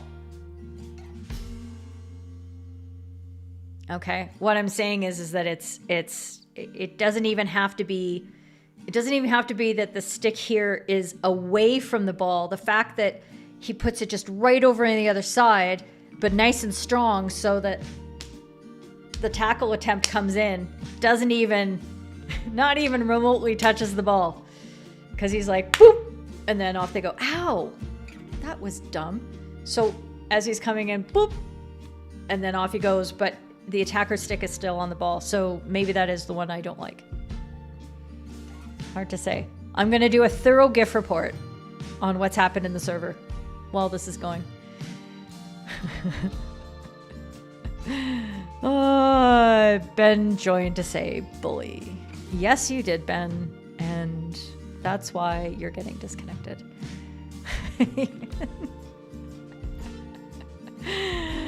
28. Come on, Elle. Come on, Elle. Question 28. Here we go. Spiel ihn dann durch die Beine. Yeah, it's von, hard. Philipp Schmid und It's a tough call.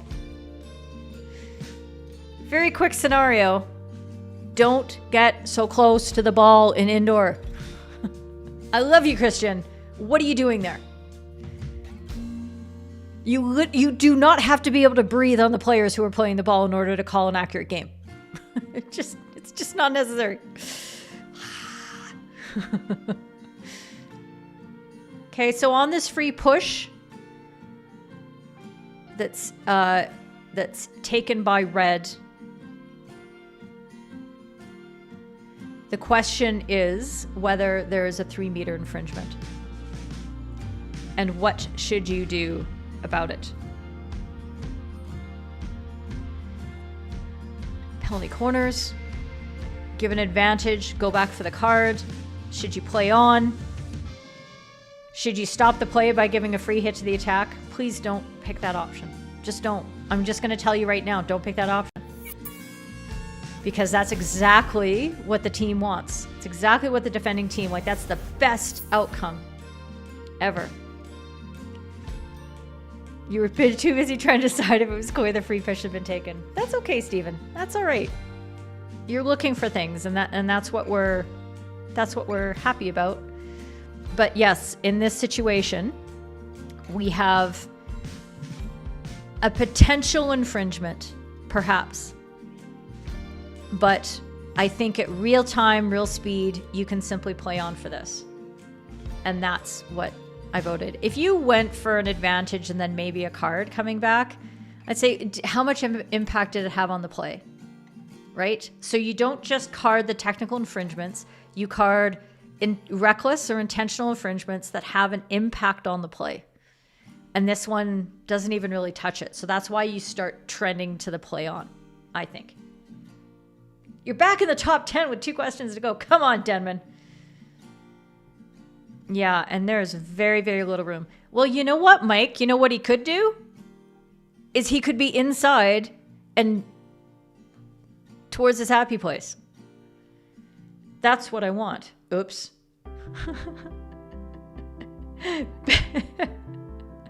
I don't know what happened there, but we'll find out. Ready for the next question, Elle? 29. I hate that sticker so much. I appreciate that Neil's made it, but I hate it. Because it's weird and it's big. Okay, another clip from the women's final from 2018 Indoor World Cup. And a big collision. In case you're not sure, this occurs inside the circle. You timed Ben out on YouTube. Oh, you're the worst. That's okay. If there's any residuals, I'll go back in the community and make sure that he's okay. And Hamish loves it. So when you're examining this clip, it's difficult because we only see the slow motion of it and we see this angle. But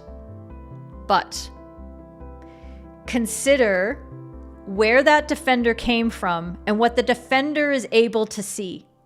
What is the attacker likely going to do in this situation when there is a defender in front of her, in front of the goal? She is going to try to maneuver around that player.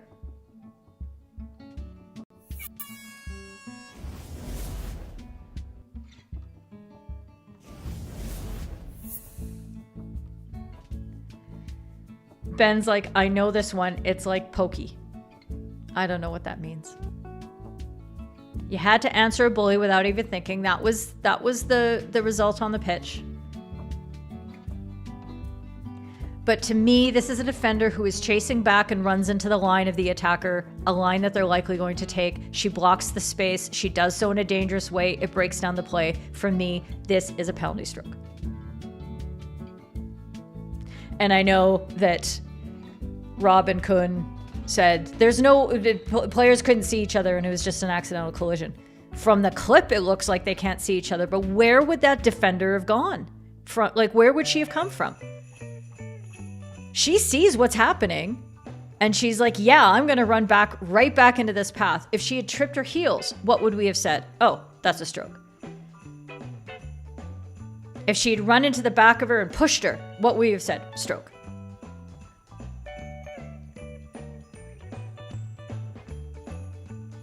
You did it for those who live the bully, not for the quiz. I don't know what's happening there. Hi, Andy. Good to see you. I know it's quiet in the live chat, but that's because we're all hanging out in the Discord server and answering the quiz questions in there. And we're almost done. Your timing is perfect because we are about to move to our final question of the quiz. Question 30.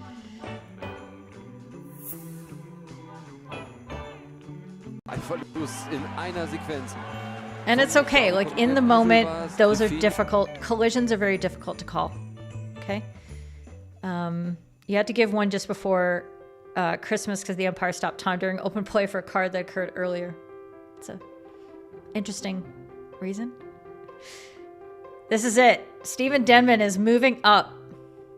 What is the correct or the best decision to make in this particular situation? I think everybody can agree that there's a foul by the defender here. Okay, he's been beaten. He's reaching around. He's in a, I don't want to give it away. Okay, so he misses the tackle, and the attacker is driven around to the outside. And the umpire, if you watch the replay, you could see that the whistle kind of comes up to the mouth and then doesn't go. Indoor moves so fast that if you don't call that foul in the moment, it's over. You are not coming back to it. Okay? But you could consider that that was either played on or that advantage was played. Unfortunately, those are both incorrect answers because this is a penalty corner right here. That is a breakdown of play, a reckless attempt at a tackle that changes the options that and disadvantages that attacker. Pushes him to the outside. There's nothing else he can do from out there. So that, for me, is a quick whistle for the penalty corner. That is the far better option than having to dribble down to the right sideboards where you're covered. Denman! Oh, there you go. You went from 8th to 11th on the last one. Denman, that is not how you start. Or you finish strong. Boo says, what do you mean boo? Did you not like? You finished 5th, Kat. You did very, very well. I'm going to vote that I enjoyed the quiz. There was a couple rough parts. 19 people played. That's fantastic, you guys. I really appreciate everybody participating and humoring me. I know that it was a bit of a rough start, but it went kind of well. I'll keep it on this screen for a couple more seconds just in case there's anything else funnier.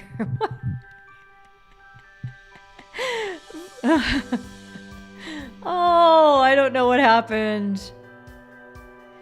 Yay, Shane's not on the bottom. It's only because the boss just got there, so. And yes, and we had late joiners, and that's the way it works. And you dropped out of the top 10 in the last few questions, says Rachel. 3rd place. You missed a load of votes for being woefully distracted. Look, I'm not here to fix things up for you. You were first and you were first and second the whole time. I don't know what happened.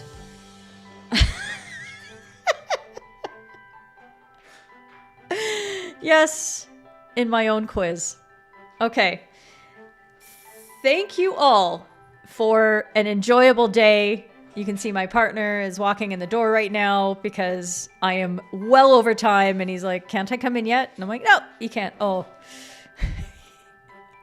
Very terrible GIFs and screenshots are going up in the server. If you like to be entertained by these things, please proceed to FHumpires.com/DS and make fun of me and all that sort of thing.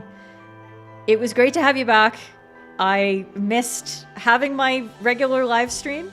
I only took the week off, but it was still something I thought, something's weird here, something's wrong. Next week, we're going back to outdoor activities, even though we still have the Indoor World Cup coming up, but we are going to get ready for the Men's World Cup happening in Bhubaneswar and Rukela, if I say that correctly. So 2 locations in India. It should be an interesting escapade. And I'm going to look into whether we can actually hold some watch parties during that time. But those won't get scheduled until we get into the tournament. And I'm sure that the technology is going to hold up for us. So thank you very, very much for everything. I enjoyed having you here. I hope you learned a few things. We can still argue about the clips later if you want. But in the meantime, see you in the server and have a fantastic hockey week.